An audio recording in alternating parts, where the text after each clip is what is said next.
हरिओम प्रिय दर्शकों, मैं हूं पंडित बलराम पांडे। हाजिर हूं शुक्र अस्त के विषय में बात करने के लिए। शुक्र ग्रह अस्त होने वाले हैं बहुत जल्द, और ये शुक्र ग्रह हमारे जीवन में बहुत महत्वपूर्ण स्थान रखते हैं, क्योंकि ये कलयुग है। कलयुग में हर एक व्यक्ति को मुक्ति नहीं, भोग चाहिए। अर्थात ये संसार में जितनी भी चीज़ें भोग की दिख रही हैं, जितनी भी चीज़ें लग्जरी की दिख रही हैं, वो सब शुक्र ग्रह के प्रभाव में आती हैं।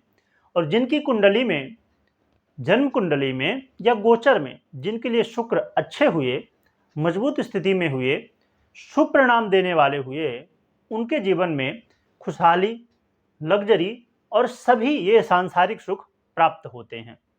और हर एक व्यक्ति रात दिन इसीलिए दौड़ता है, भागता है, लालच करता है, और इन्हीं सुखों के लिए वो लोगों का अनहित भी कर देता है।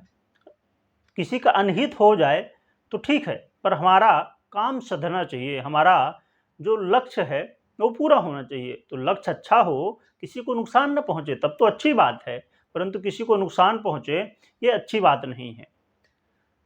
तो इस सुख के लिए, इस लग्जरी के लिए हम रात दिन एक करते हैं। वही सुख देने वाले ग्रह शुक्र बहुत जल्द अस्त होने वाले हैं। और उन लोगों के लिए बहुत महत्वपूर्ण बात है जो लव पार्टनर हैं या लाइफ पार्टनर, मैरिज लाइफ के लिए भी, और खासकर लव पार्टनर के लिए ये अस्त होना बहुत महत्वपूर्ण रखता है। तो आइए अब हम चर्चा करेंगे।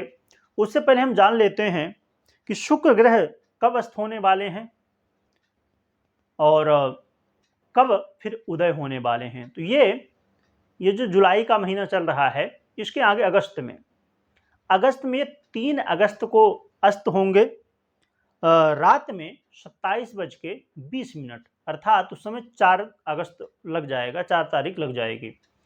और ये फिर 17 अगस्त तक, 17 अगस्त को 3:49 रात में, अर्थात उस समय भी 18 तारीख लग जाएगी। तो फिर उदय होंगे। ये सिंह राशि में अस्त हो रहे हैं। परंतु यहाँ पर और भी एक महत्वपूर्ण बात है कि जब शुक्र अस्त हो जाते हैं, जैसे शुक्र ग्रह बहुत लोग जानते हैं और बहुत लोग शुक्र तारा भी जानते हैं, तो ये अस्त होने वाले हैं। इस समय कोई भी शुभ कार्य नहीं किया जाता, जितने समय के लिए 3 से लेकर 17 तारीख तक। परंतु शुक्र जब अस्त होते हैं उससे 3 दिन पहले से ही, और शुक्र जब उदय होते हैं उसके 3 दिन बाद तक कोई भी शुभ कार्य नहीं करना चाहिए। जैसे ये 3 को अस्त हो रहे हैं तो हमें 1 तारीख से ही कोई शुभ कार्य, 1 अगस्त से शुभ कार्य नहीं करना चाहिए। और फिर उदय हो रहे हैं 17 को, तो हमें 20 अगस्त तक कोई भी शुभ कार्य नहीं करना चाहिए। तो कुल मिला के 1 से लेके 20 अगस्त के बीच में कोई भी शुभ कार्य हमें नहीं करना चाहिए। तो इस बात का भी ध्यान रखें। आइए अब हम जान लेते हैं इसका प्रभाव क्या पड़ने वाला है। तो सबसे पहले हम बात कर लेते हैं उन लोगों के लिए जो लव पार्टनर हैं। तो लव पार्टनर के लिए ये अच्छा मौका भी है और एक समस्या भी है। आइए समझते हैं कैसे। अब समस्या कैसे है, पहले ये समझ लेते हैं। जो लोग लव पार्टनर हैं, शुक्र का मतलब है रोमांस, रोमांस के कारक हैं शुक्र। लव पार्टनर के लिए बहुत महत्वपूर्ण ग्रह माना जाता है।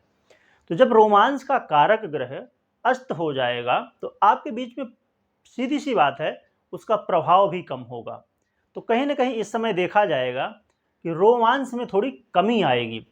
तो लग सकता है कि आपके पार्टनर, लव पार्टनर आपको धोखा दे रहे हैं, नहीं, उनके अंदर जो फीलिंग है वो कम हो रही है, इसीलिए आपको ऐसा लग रहा है कि आपको धोखा दे रहे हैं। परंतु अब महत्वपूर्ण बात अब हम कर लेते हैं, मौका किनके लिए है।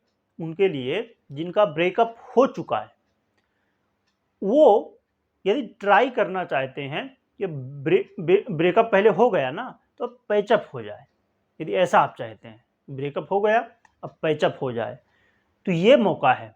अब कहेंगे जब शुक्र अस्त हुए, रोमांस कम हुआ, अभी आप कह रहे थे, तो ये मौका कैसे है? ऐसे कि आपके पार्टनर जो है आपसे कहीं ना कहीं दूर हो गए थे, तो सीधी सी बात है, जब दूर हुए मतलब किसी से जुड़ गए, दूसरे से कहीं ना कहीं उनका दूसरे से पैचअप हुआ, तो जब इस समय सामने वाले से थोड़ा मन दूर हो जाएगा, शुक्रस्त हुए, तो आपको मौका होगा, आप उनको एक मौका दे सकते हैं कि वो आपसे फिर से जुड़ जाएं, यदि आप ऐसा चाहते हैं तो।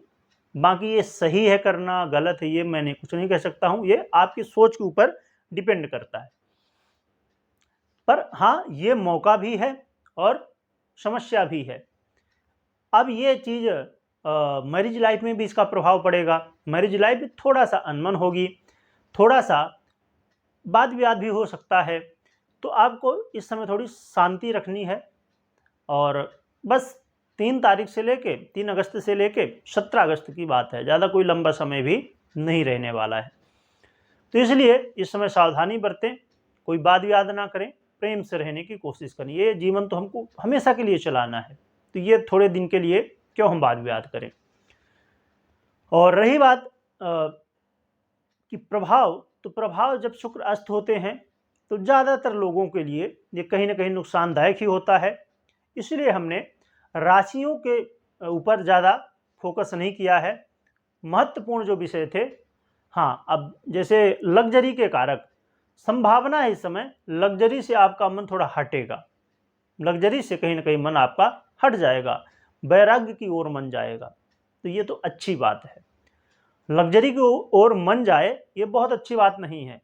हमारे पास सब कुछ होना चाहिए, परंतु आध्यात्म की ओर भी हमारा मन लगना चाहिए, क्योंकि लास्ट गोल हमारे जीवन का, जब हम जन्म नहीं लिए होते हैं, भगवान से हम यही कहते हैं कि बस अब हम आपको ही प्राप्त करेंगे जन्म लेके।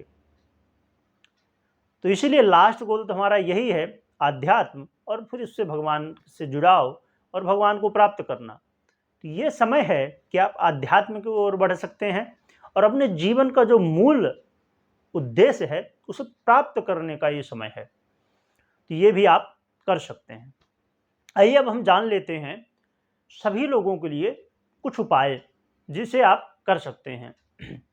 एक तो भगवान शिव की आराधना करें। भगवान शिव को जल, दूध, जो भी आपको प्राप्त हो सके उससे भगवान शिव का अभिषेक करें। भगवान शिव को अभिषेक बहुत प्रिय होता है। और साथ में माता पार्वती की आराधना करें, जिससे चाहे लव लाइफ हो या मैरिज लाइफ हो, व्यापारी हो, स्टूडेंट हो या कोई भी व्यक्ति हो, सभी के लिए ये कल्याणदायक ही होगा। भगवान शिव और माता पार्वती की उपासना, आराधना जितना हो सके उतना करिए। इससे जैसे शुक्र अस्त हो रहे हैं तो ये व्यापार में भी बहुत महत्वपूर्ण स्थान रखते हैं, तो व्यापारियों के लिए भी थोड़ा कहीं ना कहीं व्यापार नीचे गिरने की स्थिति बनेगी। और खासकर उन लोगों के लिए जो ब्यूटी इंडस्ट्री में हैं या फैशन इंडस्ट्री में हैं, फिल्म इंडस्ट्री में हैं, या जो भी लग्जरी से संबंधित कार्य है, व्यापार है या आपका जॉब है, करियर है, वहाँ थोड़ा उतार देखने को मिलेगा। तो भगवान शिव और माता पार्वती की आराधना करने से आपके जीवन में स्थितियाँ बेहतर होंगी और आपकी जो समस्याएं हैं वो दूर होंगी। तो प्रिय दर्शकों, इस चैनल में इसी तरह की वीडियो आपको प्राप्त होती रहती हैं, तो चैनल को सब्सक्राइब करें और वीडियो अच्छी लगी हो तो लाइक करें और शेयर जरूर करें, क्योंकि और भी लोगों को जानकारी प्राप्त हो सके, जिससे वो सचेत हो जाए और भगवान की आराधना करके अपने जीवन में खुशहाली प्राप्त करें। वीडियो देखने के लिए बहुत बहुत धन्यवाद।